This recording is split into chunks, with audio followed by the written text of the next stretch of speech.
2007, 16-year-old Kevin Haynes practically bounced with excitement on his seat on the bus as he headed home from Manheim Township High School outside of Lancaster, Pennsylvania.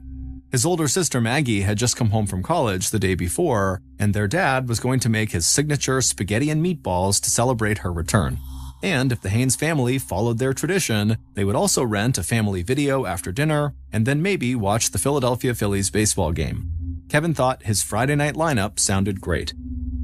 Kevin and his sister Maggie were not super close, partly because Maggie was 4 years older, but Kevin looked up to Maggie. She was cool and stylish and so athletic, she actually ran for the Bucknell University track team. And Maggie admired her brother right back, even bragging about him to her college friends.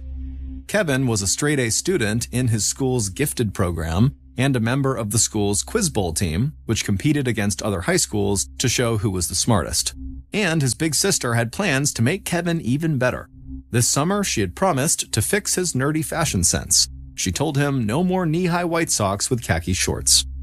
Kevin chuckled to himself as he rode along at the idea that his sister was going to fix him. He was a very modest young man, his round face turning bright whenever he became the center of attention. And he would never brag. But Kevin knew that he was doing a lot of things right already. He was close to getting his Eagle Scout badge from the Boy Scouts, and he had just passed his driver's test. He was a homebody by nature, but he was emerging as a young man ready to take on the world.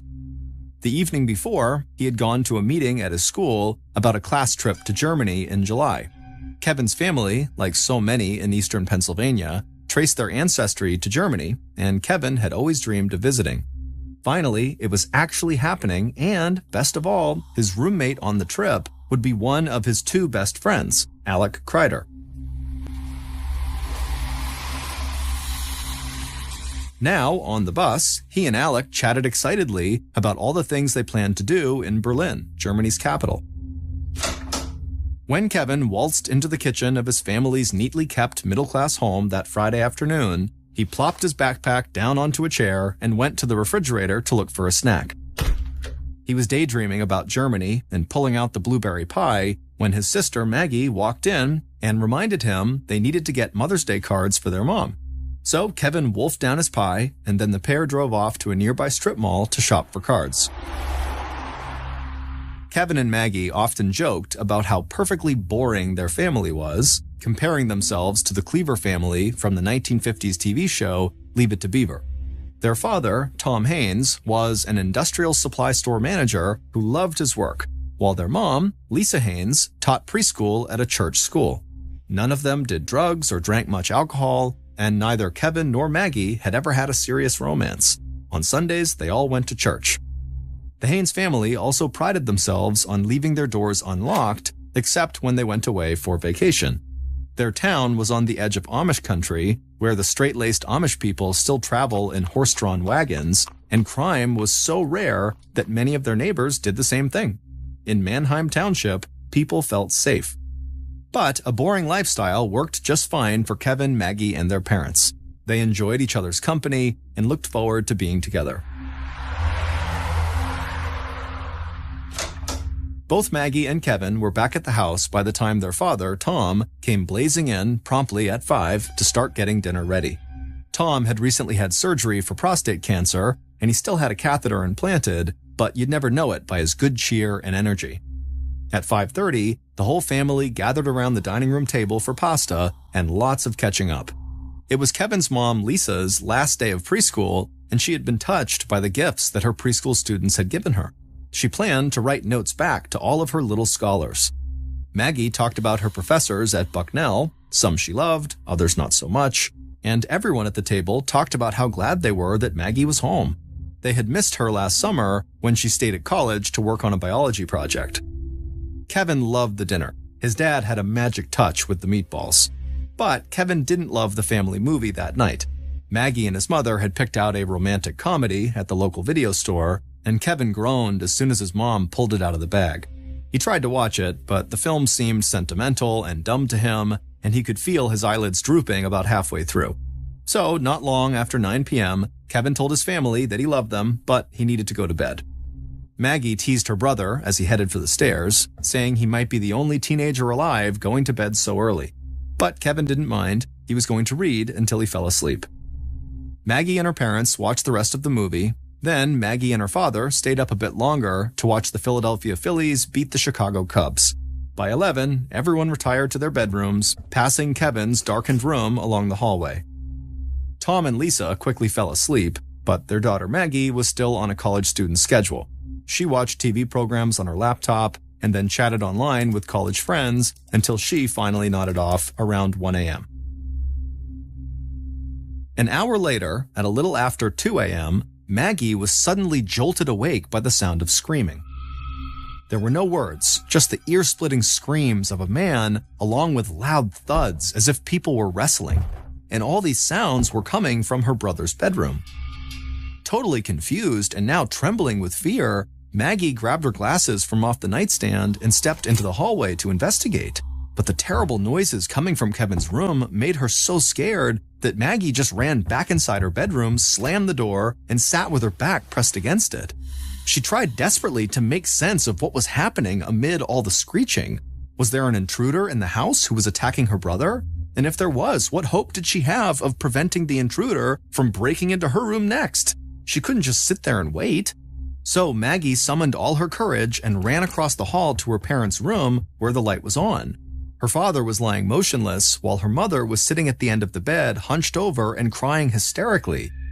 When Lisa Haynes saw her daughter, she told her in a voice barely above a whisper, "Go get help."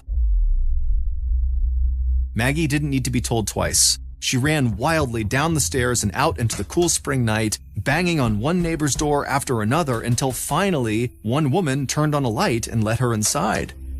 Maggie told her that she had no idea what was going on inside of her house, but judging from her mom's hysterics, she feared it had something to do with her father's prostate cancer. And so whatever was going on, Maggie said, we need the police right now.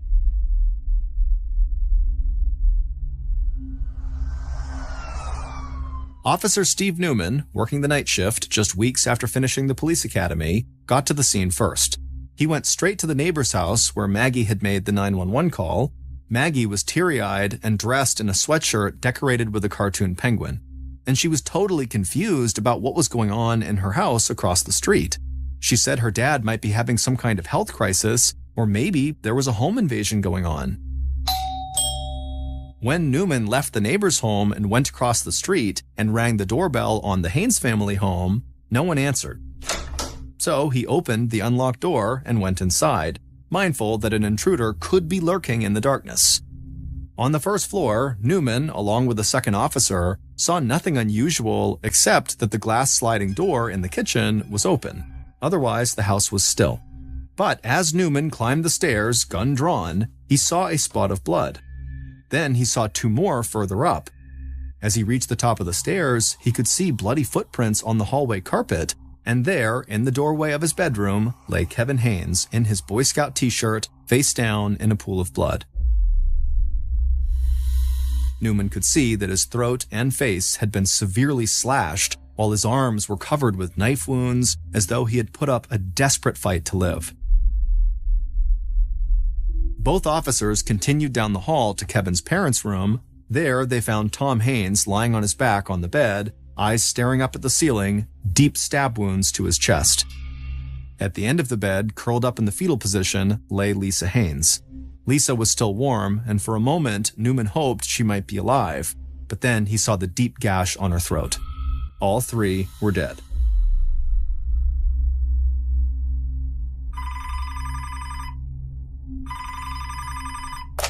Detective Alan Lead grabbed the phone on the second ring when the 911 dispatcher called a little after 3 a.m. The 57-year-old detective called himself the old dog of the Manheim Township Police, and he had plenty of experience answering emergency calls in the middle of the night. Bald and bespectacled, Lead could pass for a high school teacher, but in reality, he was a hardened investigator who had just finished investigating a shooting at a local tavern the day before. He was also a veteran of the Vietnam War who had learned a valuable lesson a long time ago: treat people the way you would want to be treated. The other detectives looked up to Lead, and they often went to him for advice about their cases. The dispatcher told Lead that something terrible had happened at 85 Peach Lane. Lead did a double take when he heard the address. Peach Lane was in one of the most peaceful and pleasant neighborhoods in the whole town, an area where police were seldom called. He asked the dispatcher if it was some sort of domestic disturbance, and they just said, "No, that's not what happened. You'd better get over there." Lead knew that the crime scene unit was poring over the crime scene, cataloging all the evidence. They didn't need Lead's help with that. He could check out the scene later. Right now, Lead needed to talk to the only surviving witness, Maggie. And by now, Maggie was on her way to the police station. So Lead got dressed, jumped in his car, and headed into the office.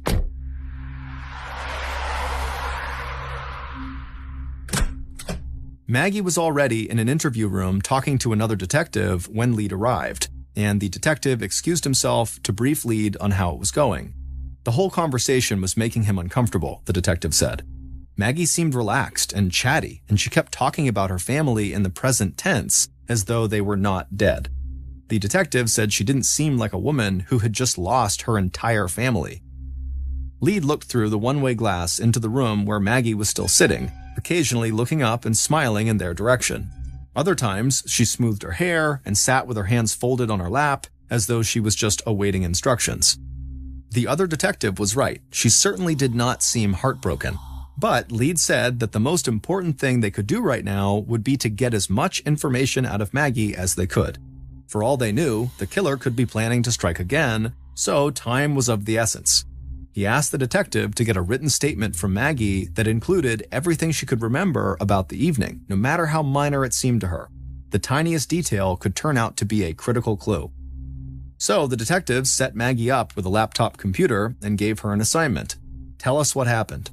And Maggie took it to heart, typing page after page about everything that took place since she returned home from college. She wrote about the TV shows she watched and how her parents didn't understand the TV show Grey's Anatomy. She wrote about doing a crossword puzzle with her mother, and she wrote about the score in the Phillies game that she watched. But when Maggie got to the moment that she heard screaming from her brother's bedroom, her account became less and less specific. She never saw the intruder. She didn't realize her parents had both been stabbed, even though she was in their bedroom with the lights on. And she never investigated what was causing all the noise in her brother's bedroom. When she needed to describe her reaction to learning that her family was dead, she wrote simply, quote, "and you know the rest," end quote. Lead and the other detectives didn't know what to think. Some details in Maggie's statement were touching, depicting an unusually close family. But it's a basic principle in police investigation that when a witness fills their statement with irrelevant details, they may not be telling the whole story.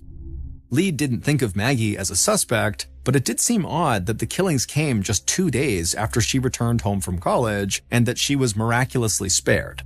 It was also strange that she had seen so little of the loud, bloody attack unfolding all around her in her home. But Lead thought to himself that Maggie's performance was so bad that she had to be telling the truth. After all, if Maggie was connected to the crime in any way, wouldn't she put on a major display of grief to cover her tracks? As dawn broke over Manheim Township, Lead was facing perhaps the most appalling murder case in his town's history, and he had little more to go on than the quirky personality of the lone survivor.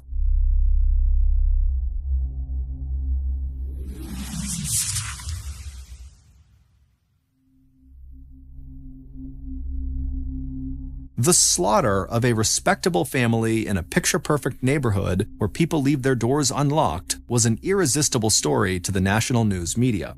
By late on Saturday, May 12th, the same day as the murders, the crime was on CNN and other big national networks, all of them pointing out that the killer or killers were still at large. The people of Manheim Township were scared that a psychotic killer was on the loose in their community, and police started giving Maggie around-the-clock security protection. For Alan Lead and the other detectives working the case, the media coverage triggered dozens of calls from people who said they knew something about the crime, but almost certainly didn't. One woman called to report 3 Hispanic men in a black Chevy cruising the neighborhood near the crime scene. Perhaps they were involved. A man called to report 2 young people dressed in goth clothing who spit on him. Maybe they were the killers. One couple who called in actually volunteered the use of their bloodhound dog, Nellie, which initially seemed like a smart idea to Lead. So Lead let Nellie sniff blood spatters at the crime scene and then turned her loose. And Nellie took her handlers, as well as the police, on a zigzagging tour of the business district before finally leading them to a burger restaurant that Nellie thought smelled delicious. And it was at this point that her handlers admitted that Nellie very likely had no idea where the Haynes' killer had fled. The police had no solid suspects, but their crime scene investigation at least gave them some clues. It appeared that the killer, or killers, had struck the parents first, then savagely attacked their son, Kevin, leaving blood everywhere, including on the bottom of the killer's shoes. That's what left the bloody footprints in the upstairs hall. If they could find the shoes that matched the prints, they would have their killer. Despite the extreme violence, there was no sign of robbery. Lisa Haynes' jewelry and other valuables in the house were undisturbed.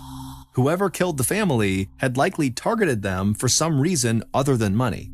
And the viciousness of the attack on Kevin specifically made police suspect that Kevin might have been the primary target. There was also one other disturbing detail at the crime scene. They found blood in the downstairs bathroom, as though the killer had taken the time to clean up before leaving the murder scene. Their killer, it seems, was not remotely in a hurry. Maggie's role in all of this, if any, remained a mystery. Almost immediately, rumors spread that a former boyfriend of Maggie's could be the killer, but Maggie had never had a serious boyfriend. Lead asked an FBI analyst to read Maggie's written statement to see if he saw signs of deception about the murders. The analyst said they did not. And so it seemed to Lead that people were gossiping about Maggie mainly because she was the only family member to survive. The police began interviewing everyone who knew the family, hoping that they might gain some insight into who would want to hurt them. But the Haynes family were a tough family to hate. Person after person reported how decent and friendly they all were and how they always tried to do the right thing. Kevin had two best friends, Alec, who he was going to Germany with, and Warren Tobin, who he had known since elementary school and ate lunch with in the school cafeteria most days. These three were so close that they called themselves the Three Musketeers. If anyone would know who might hate Kevin and his family enough to kill them, it would be Alec or Warren. But the detective who called them came away with few concrete leads. Warren, who was choking back tears, said that Kevin got along with everyone. He said Kevin didn't socialize much, but he was always helpful to his classmates and no one seemed to pick on him. Warren said all of the Haynes family members were extremely nice and he couldn't understand why they had been attacked. Kevin was even closer to Alec, who lived just a half-mile away. Not only were they going to Germany together, but they were well known at the high school for their good-natured cafeteria debates about everything from religion to politics. But Alec said he was just as baffled as Warren. When Warren called him on Saturday with the horrible news, Alec said he initially thought Warren was just making a terrible joke. He said he couldn't think of a single person with a bad opinion of Kevin, except for perhaps a couple of students in math class who occasionally teased him. But it seemed like no big deal to Alec. In all their interviews, police found only one trace of ill will towards the Haynes family. One of Tom Haynes' co-workers said that Tom, in his role as a manager, had recently threatened a new employee with firing if his performance didn't improve. The co-worker said the two men got into an angry discussion behind closed doors in Tom's office, but when one of Lead's detectives tracked down this new employee, he denied there had ever been any shouting or even any anger. And he had a perfect alibi. He and his wife were out late with another couple the night of the murders. So it was another dead end.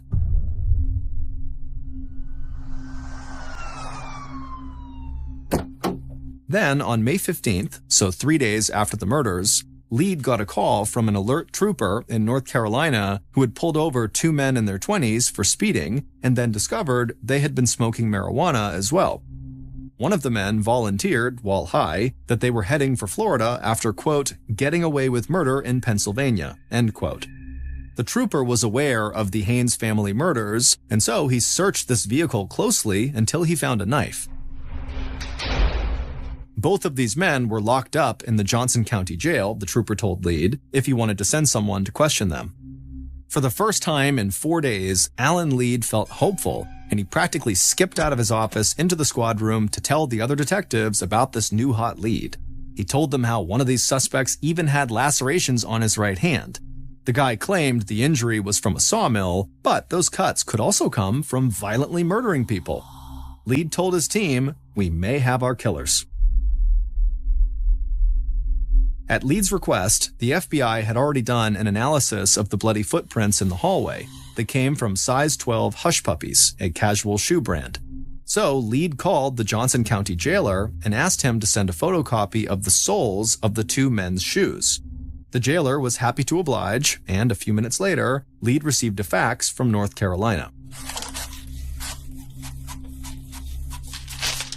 The pictures were disappointing. The two men were wearing sneakers, not Hush Puppies, and neither was a size 12. But Lead knew they could still be the killers, so he asked for a DNA sample from both of the jailed men that could be compared with DNA from the crime scene. Once again, the jailer was happy to help, and once again, the results were disappointing. A few days later, the crime lab told Lead that none of the DNA from the men in jail in North Carolina matched the crime scene. They were not the murderers. Feeling very discouraged, Lead thought to himself, maybe they were thinking about this case all wrong. The FBI had told investigators that the murders had the earmarks of a crime by someone who knew their victims, not a crime committed by strangers. The killer or killers had used a knife, which is a very intimate murder weapon, and the attack on Kevin seemed an act of pure hatred. And whoever had done this did seem to know their way around the house, likely knowing that the Haynes did not lock their doors. Maybe, Lead thought to himself, investigators needed to keep looking closer to home. On May 19th, so a week after the murders, people crowded into the Otterbein United Methodist Church for a memorial service for the Haynes family. It was a church that had long been at the center of the family's life. Kevin's grandmother was one of the church's founders, while Tom had served as a trustee. The crowd grew so large that volunteers hastily set up folding chairs at the back of the church to accommodate the overflow. All the while, a Pennsylvania state trooper videotaped everyone coming in the door, and local police were stationed all over the building just in case the killer might reveal themselves. Moments before the service was about to start, Detective Lead escorted Maggie and her other family members into the church, where they somberly took a seat in the front row. The entire chamber immediately fell silent, except for the sobs of Warren Tobin's sister. The pastor spoke about the mystery of evil and the promise of the afterlife for the faithful Tom, Lisa, and Kevin Haynes, providing some comfort amid such a staggering loss. But then the pastor invited Lisa Haynes' brother to the podium, and his message sent a shiver through the entire congregation. He talked about the profound impact the murders were having on the Haynes family, as well as the larger community, and he called on the killer to come forward and ask Maggie for forgiveness. He said the killer might even be here right now at this memorial service, posing as a grieving friend or loved one. For Kevin's friend, Alec, who was seated with the German teacher who would have chaperoned Alec and Kevin to Germany that summer, the message that the killer might be in that room was overwhelming. By the time the service was over, Alec had balled up his fists, his face was glowering, and when several girls tried to comfort Alec and give him a hug, he grew rigid and stepped back. Alex stalked off to his father's car where he sat fuming, and when his dad got in, he asked what was going on. Alex said he was furious at all the hypocrites in the service who never cared about Kevin when he was alive, but now that he was dead, everyone was acting so sad in public like he mattered to them. But he didn't. They didn't care. And in fact, Alec was now convinced, like Lisa Haynes' brother, that the killer had to be one of those hypocrites. They were there in the church. He knew it. By May 22nd, so 10 days after the murder, Lead and his team were no closer to making an arrest, and the detectives were starting to disagree amongst themselves about how to move forward. Several believed that Maggie had not told them everything she knew. Maybe Maggie was not involved in the crime, but she could be holding back details about the family's history or something that happened on the night of the murder that could help them solve the case, and so they wanted to bring Maggie back to the police station for more questioning. Lead didn't like the idea. Maggie had answered their questions over and over again, often giving investigators more details than they really wanted. What more could she have to say? And Lead feared that Maggie might have a serious emotional breakdown if they asked the same questions again as though they didn't believe her earlier answers. But Lead ran the team like a democracy, and when the other detectives outvoted him, he agreed to question Maggie one more time. At 11 a.m. that morning, Lead walked into an interview room and sat down across from a now somewhat resentful Maggie Haynes. But to Lead's surprise, Maggie did have more to say. As Lead asked question after question in his gentlest voice, Maggie energetically responded. As Maggie recalled the unfolding attack on her family, she said she could smell the blood when she stepped from her bedroom out into the hall. When she got to her parents' room, she couldn't see any blood, she said, but her mother was so upset that when she asked her to go get help, Maggie didn't ask any questions. She just went and got help. In the moments after Maggie had learned that her parents and brother were dead, she said the first person she wanted to call was the head of her prayer group at college. She wanted to know why God would let something so terrible happen. And then Maggie started to cry. By the time she walked out of the police station, Alan Lead was convinced of two things. One, Maggie had nothing to do with the crime. And two, she had told them everything she knew. Over the next 2 weeks, tips about the Haynes murders continued to come into police, but the results were much the same. They put a microphone on one informant who claimed that a guy named Amani had confessed to invading the Haynes' home and then, quote, taken care of, end quote, the people inside. But after 2 weeks of eavesdropping on Amani's conversations, all police heard about was Amani bragging about women, drugs, and guns. He did not seem to know anything about a triple murder. Meanwhile, one of Kevin's best friends, Alec Kreider, who had become really angry at the memorial service, convinced the killer was amongst them, he started to break down. In the first days after the killing, his parents worried that he was keeping his grief about Kevin's death inside, becoming even more silent and withdrawn than usual. Alec had never had an easy time expressing his feelings, and he didn't have a lot of close friends aside from Kevin and Warren. And then, in early June, 3 weeks after the murder, Alec began talking about suicide on the phone with a girl he had a crush on. Her name was Carolyn. On June 5th, he told Carolyn he had a loaded gun and he didn't think he was going to make it through the week. Carolyn's heart started racing when she heard this because she feared Alec really was going to kill himself, maybe even on the phone with her at that very minute. She managed to get the attention of her aunt who lived with her, and she let her know that she had a suicidal boy on the phone.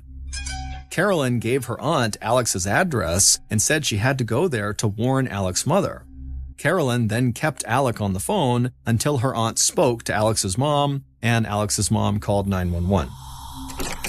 When Alec finally came out of his bedroom, there were several police officers waiting who tackled him and then handcuffed him to prevent him from hurting himself.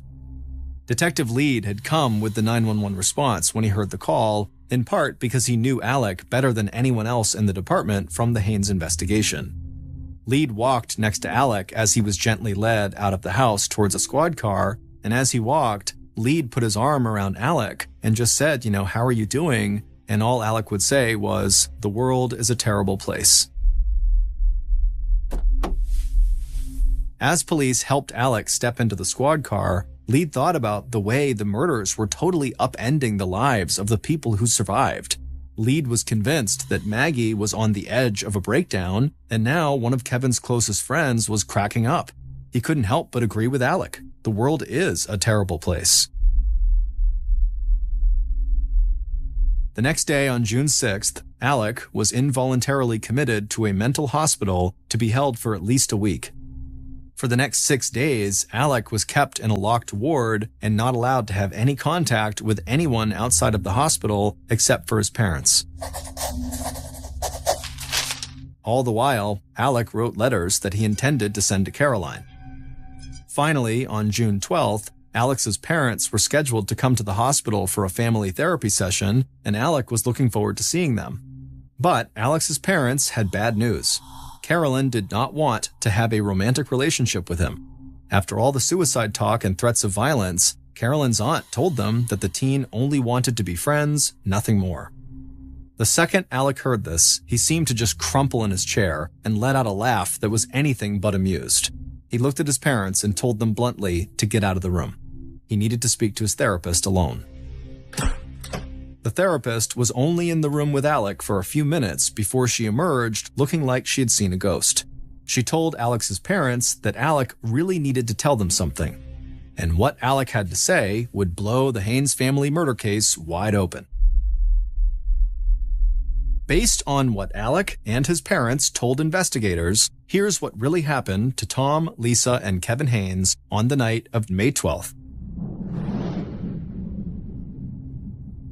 A little after 1 a.m., the killer got dressed in dark clothes, including a baseball hat with duct tape over the team logo and hush puppy shoes. Then they grabbed a flashlight and a knife and began the relatively short walk to the Haynes' household. When they got there, the killer knew the door would be unlocked, so they opened it up and silently walked through the house, up the stairs towards the bedrooms. First, the killer went into the parents' room and quickly killed Tom Haynes with 2 deep stab wounds to the chest. The killer also stabbed Lisa Haynes, but she was still alive when the killer left the room. The killer then walked down the hall to Kevin Haynes' room, and he began stabbing him as he slept. But Kevin woke up and began to fight back. Kevin managed to get out of his bed and began crawling towards the door, but the killer caught up to him and then mortally wounded him with a slash to the throat. The screams that woke Maggie up were the sounds of her brother's dying moments. Maggie's appearance in the hall surprised the killer, who didn't realize she'd be home from college. But once she fled to get help, the killer forgot about her and just went back to the parents' room and slashed Lisa's throat, killing her as well. The killer then walked downstairs and casually washed their hands in the bathroom before slipping out the sliding glass door in the kitchen back out into the night.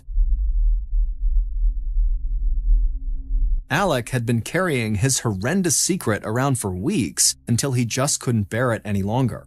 His rage over what had happened had grown day by day until he couldn't take it anymore and he decided to kill himself. But when he ended up in a mental hospital and got rejected by the girl he liked, Alec realized there were worse things than being dead. With no way to die and nothing to live for, Alec decided he might as well tell the secret. And the secret was that he, Alec, was the killer. Alec offered almost nothing in way of explanation for what he had done. He said only that his best friend, Kevin, had been annoying him lately, chewing too loudly at lunch and arguing a bit too much in their conversations. Alec said that initially he planned only to kill Kevin and smother him with a pillow. But once he got inside the house, he just decided to stab everyone to death. A month later, he told his parents he felt no regrets. In fact, he was still wearing the hush puppy shoes he wore the night he murdered the Haynes family. All the pieces now fit into place for Detective Lead and his team. Alex's shoes matched the bloody footprints, and police found the flashlight as well as the baseball hat with duct tape over the logo in the woods behind the Haynes' house. They also found a ghastly note in Alex's desk at his house. The note said that Alexander, which is Alex's full name, was born at 3:30 a.m. on May 12th, right after the murders, as though the slaughter had led to Alex's rebirth. Alec pled guilty to 3 counts of first-degree murder in 2008, and he was sentenced to 3 consecutive life sentences without the possibility of parole. Then, in January of 2014, Alec made good on his suicide threats, hanging himself in his prison cell.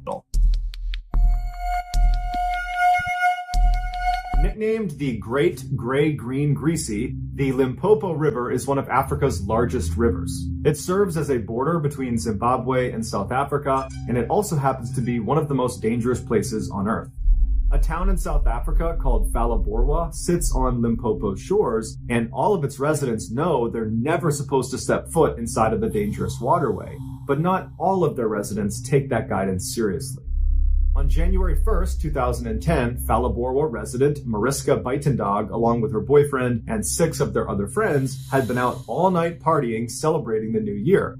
They had had a considerable amount of alcohol over the course of the night, so as the sun was coming up, in their inebriated state, they decided they wanted to take an early morning dip in the Limpopo River. So they head over to the river, and while initially they all seemed really eager to get in the waterway, it was only Mariska that was brave enough to do it. So the rest stayed on shore, and Mariska jumped in the river and jumped right out again. And she survived, and everyone was very impressed with her. And so she's confident, and so she does it again, this time going a little bit farther out into the river before coming back on shore. Now she's really confident. She's done it twice. And so she said, hey, who wants to come with me for a third time in? And the group said, no, we're still good, and you really shouldn't push your luck. This is not safe. And she said, I don't care. I'm going in for a third time. So Mariska gets in the water, and by herself, she swims out on her back about 15 meters away from shore. She turns and waves at the group and smiles before she is violently pulled under the water. There wasn't even time for her to scream.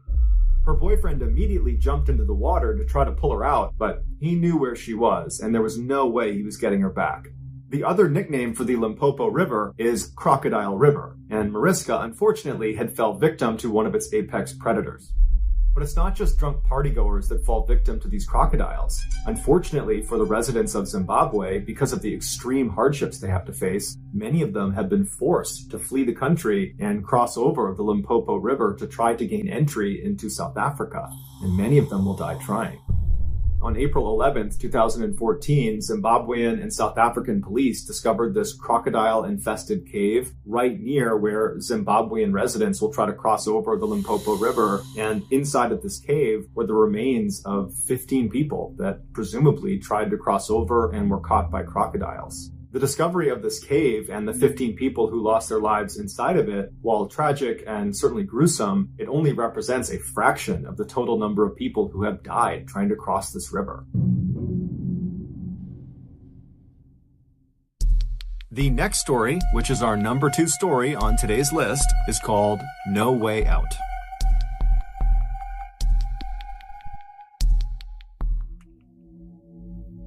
In 1986, 35 million Americans went to see the brand new movie Crocodile Dundee, which was a comedy that starred this very capable and rugged Australian crocodile hunter who goes to New York City. One of the 35 million Americans who saw this film was a 24-year-old model from Virginia named Ginger Meadows. And after seeing this film, Ginger felt inspired to actually go to Australia to see it for herself because it looked so amazing in this movie. So a couple of months later, in March of 1987, Ginger, by herself, hops on a plane and flies to Perth, which is a major city in Western Australia. And her plan was she would land in Australia and then work odd jobs to make a little bit of cash, and then use that cash to fund her travels all over the country. And then at some point, after she was tired of doing that, she would head back to the United States. So she lands in Perth, and immediately she sees her first opportunity to make some money.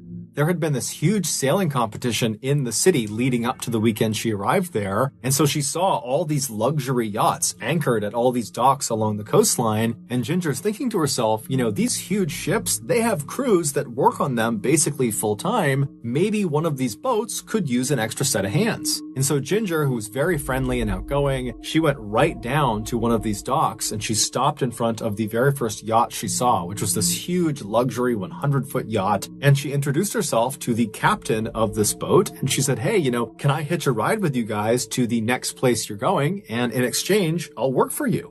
And as it happened, the captain was actually looking for another crew member to assist their chef. And so he said, okay, well, can you cook? And Ginger said, yeah, I'm a great cook. And he said, okay, well, you're hired. You can be the chef's assistant. And so Ginger, she climbs on board and she meets the rest of the 5 other crew members, including the chef who she'd be working with. And the chef's name was Jane, and those two would become very close. And then shortly after Ginger had come aboard, the captain cast off their lines and they headed out to sea. Their next stop was going to be New Guinea, which was roughly 14 days of travel away. After about a week at sea, the captain realized they were dangerously low on fresh water, and so he decided to take a detour and turn east and head inland along this river system that would bring them to this large freshwater pool, which he also knew had this huge waterfall that dumped down into it. And so he figured they could go right underneath this waterfall and fill up their jugs with all this fresh water and then head back out and they'd be good. So on the morning of March 29th, the captain anchored the yacht out at sea near the mouth of this river system, and then he lowered the yacht's dinghy, which is a smaller, more agile boat. And once that was in the water, he, Ginger, Jane, and the rest of the crew, they hop in this dinghy along with all these large empty water jugs, and they begin making their way towards this river. And so they're traveling up this river for a little while, and then finally they get to this huge freshwater pool, and right in front of them is this amazing waterfall, and everybody is just totally awestruck by this waterfall. It's like a gem in the middle of nowhere because they're in very rugged Australia at this point. And so the captain, he brings the dinghy right near the base of the waterfall, and one by one, they hold up their water jugs and they fill them with fresh water. And then they're about to turn and go back out to sea and get back on their yacht when the captain thinks to himself, you know what, we've been at sea for 7 days straight. It's been very monotonous. Maybe it would be a good thing to stick around here for a little bit longer and maybe even hike up to the top of this waterfall and enjoy the view and kind of enjoy the scenery before we head back out to sea. And so he says to his crew, hey, do you guys want to go to the top of this waterfall? And everyone agrees it's a great idea, with the exception of Jane. She did not feel like hiking to the top of this waterfall. She said she would stay down in the dinghy and wait for them. Now, this pool is basically surrounded on all sides by just pure cliff face. There really is no place to land this dinghy. There's no flat surfaces. You basically have cliffs that go directly into water, and then also you have the river that feeds back out to the ocean. So the captain brings the dinghy right up against the cliff face right next to this waterfall, and he and Ginger and the other crew members not named Jane climb out of the dinghy onto this cliff face, and they begin climbing, literally climbing up this wall towards the top of the waterfall. Now, everyone was able to do it except for Ginger. She kept slipping on the rocks. It was very steep. It seemed kind of dangerous. And so at some point, she abandons the idea and goes back down to the dinghy with Jane, and the captain and the rest of the crew, they continue up towards the top. And so as Ginger and Jane are sitting in the dinghy watching the other crew members making their way up, they start feeling a little bit left out, and they're like, you know what? Let's try to find an alternate way up to the top of this waterfall. And so they begin scanning out across this pool at the other cliffs kind of surrounding it. And it looked like on the very other side of the pool, there was a less severe cliff face that maybe they would have an easier time climbing up. And so the two women, they jump into the murky brown water and begin swimming directly across this pool towards this other cliff. And when they make it about a third of the way, Jane suddenly stops, and Ginger notices and turns around and looks at Jane, and she's like, what's going on? And Jane would tell her, you know, something just feels off. This doesn't feel right. Let's go back to the dinghy. Let's just forget about this. But Ginger is like, come on, we're so close. Let's just keep going. It'll be awesome once we get to the top of this waterfall. And so Jane, she's totally hesitant, but she says, okay, fine. And they both continue to swim. And then all of a sudden, they hear their captain, who is now on top of the waterfall, screaming down to them to get out of the water right now. And they notice he is pointing down at the pool in a direction slightly away from where they were. And so they're looking up at him, and they're following his finger down to the part of the pool he's pointing at, and they see there is this tidal wave of water coming towards them. It is a 12-foot long saltwater crocodile that has noticed them, and it is charging straight at them. Now, Jane and Ginger knew they were too far away from the dinghy to be able to swim to it before this crocodile was going to reach them, and so their next best choice was just to turn and swim towards the nearest cliff face, because again, there is no place to get out of the water. There's only cliffs. And so they swim towards this cliff face, which is right on the edge of the bottom of the waterfall, and so water is landing on them, and they reach the cliff face, and they're trying to climb up and pull themselves out of the water, but there's nowhere to grab onto. It's all totally slick. There's no good handholds. And so all they have is this little ledge that is in the water that they're standing on, but they're still halfway into the water. And so after they struggle for a minute trying to pull themselves out of the water and they realize they can't do it, they both just turn around and they lock arms and they look out through the water that's falling down in front of them into the pool, and they see this crocodile has followed them and it is now stopped right on the other side of the water that's falling down, and it's just staring at them with its mouth wide open. And the two women are looking at it. They don't know what to do. And the captain and the other crew members, they see what's going on, and they're trying to climb down as fast as they possibly can to try to rescue them. But it's going to take several minutes at least before they get down to the dinghy. And so Jane and Ginger, they're totally aware of this, and they're just staring at this crocodile, screaming at it, trying to get it to go away. And at some point, the crocodile does just close its mouth and sink below the surface. But now they don't know where it is. And this causes Ginger to completely panic, and she lets lets go of Jane's arm and she dives into the water off to the right and attempts to swim away from the crocodile back over to the boat. But Ginger only made it 2 strokes before the crocodile suddenly re-emerged underneath her and grabbed her by the waist and pulled her under the water. Jane is just standing there watching all of this happen in front of her. She has no idea what to do. The crew is still not down in the dinghy, so she's totally stranded, and she's just staring at the area where Ginger has been pulled below the surface. And just seconds after she's been pulled under, the crocodile re-emerges with its head pointed towards Jane, and in its jaws is Ginger. And Ginger's got her arms up over her head, she's wide-eyed, and she's looking right at Jane. And Jane makes eye contact with her, but there's nothing she can do. And she just watched as Ginger again was pulled back under, and this time she did not come up again. Ultimately, Jane would be rescued from the ledge. The crew would get down to the dinghy, they'd swing over, they would pick her up, and then about 2 days later, they would find what was left of Ginger's remains. It would turn out the captain was well aware of the threat the crocodiles posed in this river, and he had told his crew, Ginger and Jane included, about this threat, and that at no point should anyone get in this water. But of course, his warning went unheeded. The next and final story, so our top story of today's list, is called Blackwater.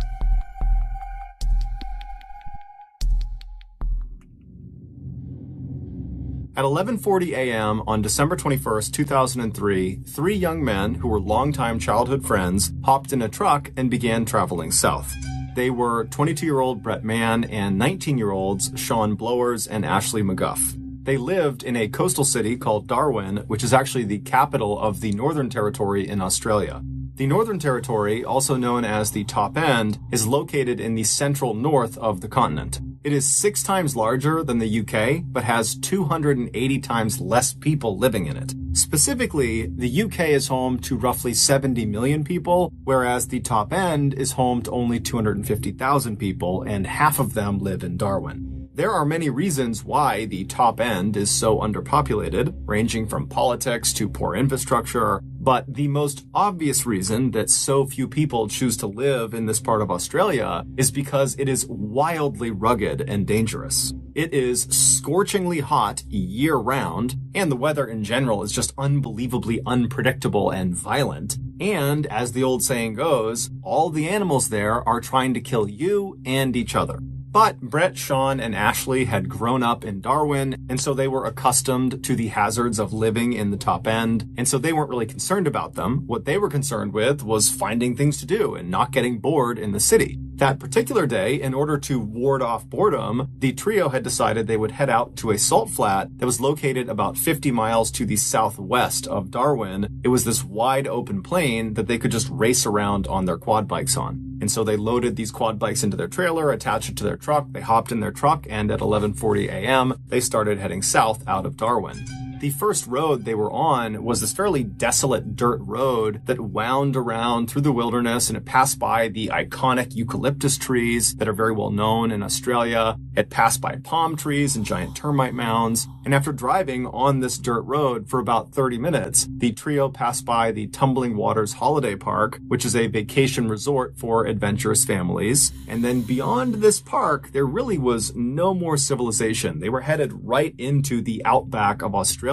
And so this was kind of like the last mark of civilization. And so the trio, they drive for another 30 minutes past the park. And at some point, all of the trees on either side of the road start getting more and more dense until they begin kind of encroaching over the road, as if it looks like you're driving directly through the heart of a jungle. And they would have recognized this change in scenery as meaning they were nearing the Finnis River, which was off to the right beyond all of the trees. So they couldn't see it, but they knew they were close. And the Finnis River was not a huge waterway. It was a 30-mile stretch that ran east to west through the Top End. And what it was known for was being very brackish and dark. You could not see into this water more than maybe an inch or two, so it almost appeared black.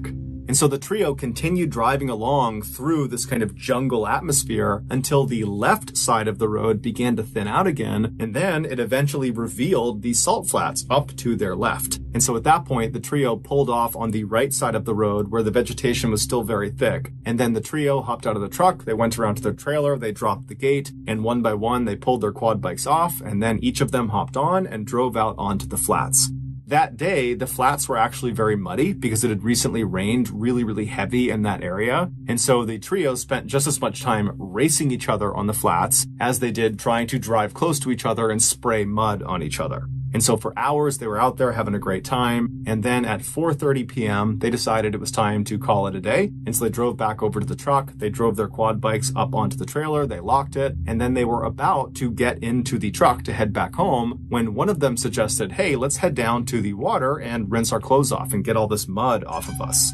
Now, you need to understand, in the top end, the place you want to spend the least amount of time in is the water. People in the top end assume that in any natural water body that is not clearly designated as a swimming area has at least one animal lurking in it that will kill you. This is a literal precaution people in the top end take. And so this section of the Finnis River that these three friends were thinking about going and jumping into and washing off inside of, this was not a clearly designated swimming area, and so it should be avoided. But you need to remember, these three guys, they grew up in the top end. They were used to living in this kind of wild area, and they'd also come to the salt flats so many times over the years, and they had jumped into the Finnis River before to wash off and go swimming, and nothing had ever happened. And so really, the idea that the Finnis River could be dangerous to them, it didn't really cross their mind. They felt like, you know what, we've been there, done that. Nothing's going to happen to us. And so they left the truck and walked away from the salt flats into this mangrove forest that's only a couple of feet off the road and began walking towards this river.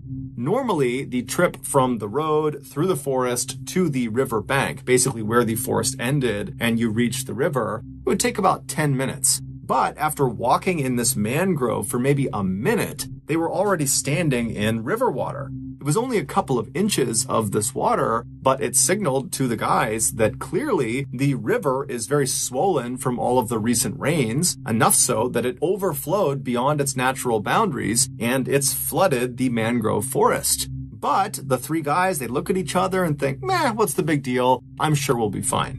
And so the guys continued moving on, but as the mangroves began to thin out, they began to slow down dramatically. But because the riverbanks on the edges of the Finnis River were very, very steep, if you were standing on dry land, if there was no flooding, and you were right on the edge of the Finnis River, if you took even 1 or 2 steps into the river, you would slip down under the water and the water would be over your head.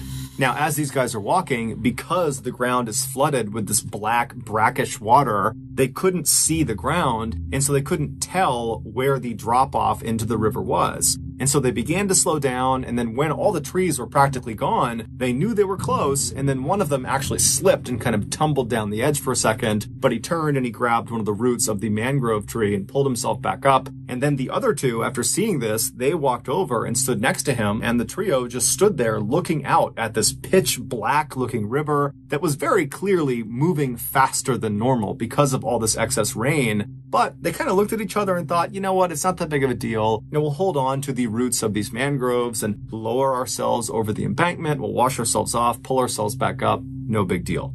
And so they each turned around and grabbed a root of one of the many mangrove trees that marked the edge of this forest. And while holding on, they would lower their lower half down past the embankment until they were submerged. They rubbed all the mud off of themselves, being very careful not to let go of the mangrove at any point. And then as they were about to finish up and pull themselves back up and get back to their truck, when Brett loses his balance and somehow lets go of the mangrove root and slips down the steep embankment, and suddenly the current takes him away from his friends and out to the middle of this river, and before long he's getting pulled downstream. And so he yells out to Ashley and Sean, who had their backs turned to him. They turn around, they see their friend, and they instinctively leap into the river to try to go get him and help swim him back to the side. Now, all three of them were very competent swimmers, and so this was not a high panic situation. This was more like a inconvenience and maybe a little bit funny, and so that's why they leapt in no problem. They figured, worst case scenario is we'll drift somewhere down there and we'll get out and we'll walk our way back to our car. But as soon as Sean and Ashley were free floating in this river, they felt how strong this current was, and it was way stronger than they were anticipating. And so they actually started to get a little bit worried, and they looked up ahead of them, and Brett, who had been in the water for, 10 or 15 seconds before they leapt in, he had already moved way farther downstream than them. And so they decided, you know what, we have to get out, but we need to get to Brett first. We all need to get out at the same place. And so they decide they're going to swim downstream, meet up with Brett, and then get the heck out of that river as fast as they possibly can. And so they yell out to Brett, hey, we're coming to get you. And they start swimming as fast as they possibly can. And with the help of the current, they manage to get all the way up to Brett relatively quickly, maybe a couple of minutes. And when they reach him, Sean and Ashley go in front of Brett. And then the three of them, they stop actively swimming and they allow the current to just kind of carry them downstream. And as they're drifting, they begin scouting the left side of the river for a solid clump of mangrove trees they can swim into. Because unless there's something to grab onto on the edge of this river, they can't pull themselves out. And so at this point, the trio is definitely uncomfortable being in the water because of how strong that current is, but they're confident they're going to find a viable landing spot and they're going to get out of here and it will be a great story. And so Sean is in the front, Ashley is right behind him, and then Brett is behind Ashley. And they're all about an arm's length away from each other. And they're drifting down this river for a couple of minutes. They're looking on the left side for a viable landing spot. And then all of a sudden, Ashley just yells out, hey, I see something in the water. We need to get out. Find the nearest tree. Get out, get out, get out. And so Sean, he starts panicking. He doesn't even turn around to see what's going on behind him. Adrenaline kicks in and he swims as fast as he possibly can to a tree that's popped out of the river. It's literally growing in the middle of the river. And so he swims up to this tree. He manages to climb up to the first fork of the tree, which is maybe 6 or 8 feet above the water. And as soon as he's up there, he turns around and looks down and he sees Ashley. He reaches down and he hoists Ashley up to the first fork with him. And then the pair turn around again to grab Brett, but Brett's not there. And so they look around, they're thinking, okay, did Brett not make it to the tree? Did the current pull him around? Is he at some other tree? They're yelling out for him. They're looking for him, but there's no Brett. And so they're talking to each other, Ashley and Sean. They're saying, hey, did he call out? Did you hear something? Did he give some indication about where he was going? And they're saying, no, I don't know where he is. And so they start climbing up the tree a little bit and trying to look down and up the river to see if maybe they can see him. And then all of a sudden, Sean notices something yellow flash beneath them in the water. And so he looks straight down and he sees this yellow thing down there. And so he nudges Ashley and he says, look. And so Ashley looks down, and as they're looking, they're about 10 feet off the water at this point. They see this yellow thing start rising up to the surface. Now, the water is so dark, they really can't tell what anything is unless it is at the surface. And so they're watching this yellow thing, and suddenly it comes out of the water, and they see it's Brett. He's got his yellow jacket on. That's what they saw. And Brett is in the mouth of a 13-foot-long saltwater crocodile. He is face down and his left side is being held in this animal's mouth and he's not moving. And so Sean and Ashley are so scared, they're just frozen. They're just staring at this monster that's in the water, that's holding their friend underwater, and they can't do anything about it. And for 2 minutes, they just stand there looking at this animal, wondering what's going to happen. And for those entire 2 minutes, the crocodile stared right back up at Ashley and Sean as if it was showing them what it was going to do to them once they got in the water. That I've done this to your friend, I'm getting you to as well. And so they're staring at this animal when suddenly it just kind of goes underneath the water back down into the black abyss, and it, along with Brett, just disappear. Ashley and Sean are so terrified that they can't even grieve for their friend. They can't feel sad for him. It's like they just go into survival mode. And without saying anything to each other, they just start climbing up this tree as fast and as far as they possibly can. And they only manage to get up maybe a couple more feet to 2 more branches. One's at about 10 or 12 feet off the water, and the other is at about 15 feet off the water. And so Sean makes it onto the lower branch, and then Ashley makes it onto the slightly higher branch. And then once they're situated on their branch and one arm is firmly wrapped around the trunk of the tree, they're able to kind of breathe for a second and take stock of their situation. And even though, of course, the elephant in the room here is that their friend was just eaten by a crocodile, but it's like they can't process that yet. Instead, they start talking about, okay, well, our families, they're going to recognize our absence and they're going to tell the police, and the police are going to launch a search and they're going to come find us. Both of them were confident, or they acted confident that that was going to happen, but they also knew that there was no timeline for this. It could be hours or days until this actually happened.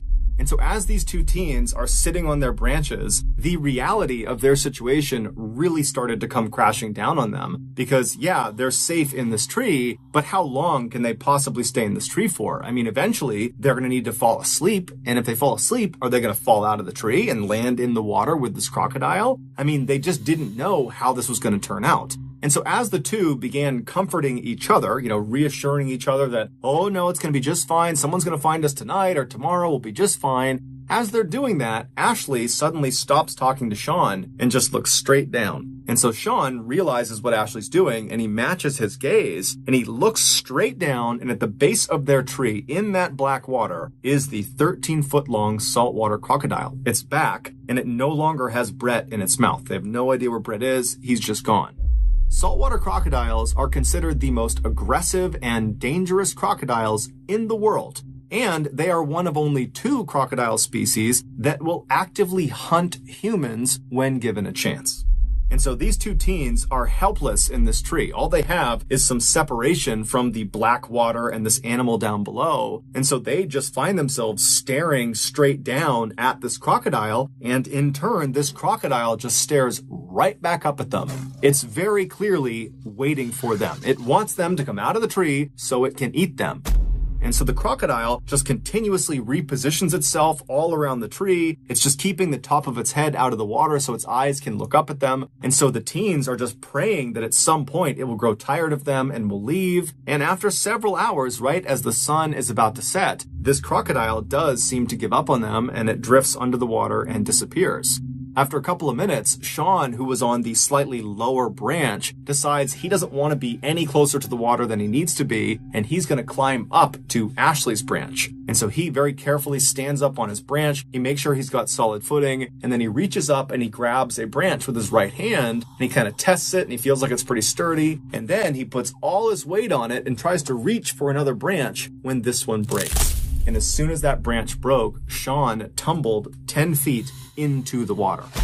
So he hits the water, he goes all the way under, he sinks a few feet under, and immediately he's turned around and he's trying to swim as fast as he can to the surface, and he's just expecting at any moment this crocodile is going to bite him. He gets to the surface and he looks around. It's a little bit dark, but he can immediately see his tree, and he realizes the current has pulled him away from his tree. And so in a panic, he starts swimming and kicking his legs as hard as he possibly can to get back to this tree. And he knows the whole time he's kicking his legs, he's just attracting the attention of this crocodile, but he's got nothing else he can do. He's got no other tree he can reasonably get to that will provide safety from this animal. And so with every ounce of energy he's got, he kicks and swims, and finally he manages to grab a root of this tree that his friend is still inside of, and he begins pulling himself with his lower half still submerged in the water. And so as he's dragging himself towards the trunk of this tree, he's just waiting for this crocodile to bite down on his legs. And finally he gets to the trunk of the tree and he's able to pull his body out of the water, and he clambers up to that original branch he was on. And then he and Ashley work to get him up to Ashley's branch. And as soon as he sits down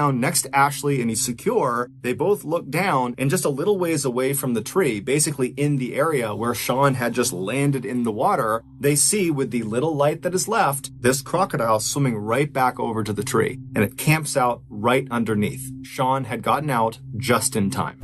When the sun finally did set about 10 or 15 minutes later, it became pitch black. There's no ambient light in this part of the world. There aren't any buildings or cities close enough to this area, and so it is truly pitch black. And so they could no longer see the crocodile down below. But they knew it was there because periodically they would hear it repositioning itself right underneath them. Also, because it was so dark, the two teens could not actually see each other. And so they began holding on to each other, and then anytime either of them moved, they would announce their movement to the other, just so they knew they had not fallen asleep and were not falling out of the tree to a horrible death. And so a few hours went by like this, where it was silence with the exception of the sounds of this crocodile repositioning itself periodically. a little after midnight, a huge storm rolled into this area, and it began absolutely downpouring, and the raindrops that were hitting the river were so loud that the teens could no longer hear the sound of this crocodile, and so they had no idea if it was still down below them or not. But every time lightning would strike, it would illuminate the sky for that flash of a second, and in that flash, they would look down, and there would be the crocodile. After several hours of this super intense downpour, the two teens also started to become concerned that all this additional rain could raise the water level of the river all the way up high enough that this crocodile might be able to jump out and reach their legs.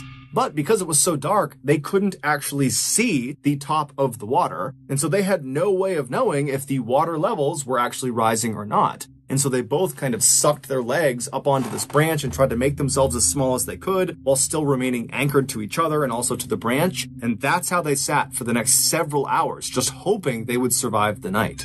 Finally, when the sun came up that following morning, the teens immediately noticed that the crocodile was still right below them, just lurking at the base of the tree, waiting for them. And they also noticed the water level of the river had clearly come up quite a bit. And so if they weren't rescued soon, there was a good chance that another heavy rainstorm, that crocodile would be in range of them, and there was nowhere they could go. They were as high up as they could get.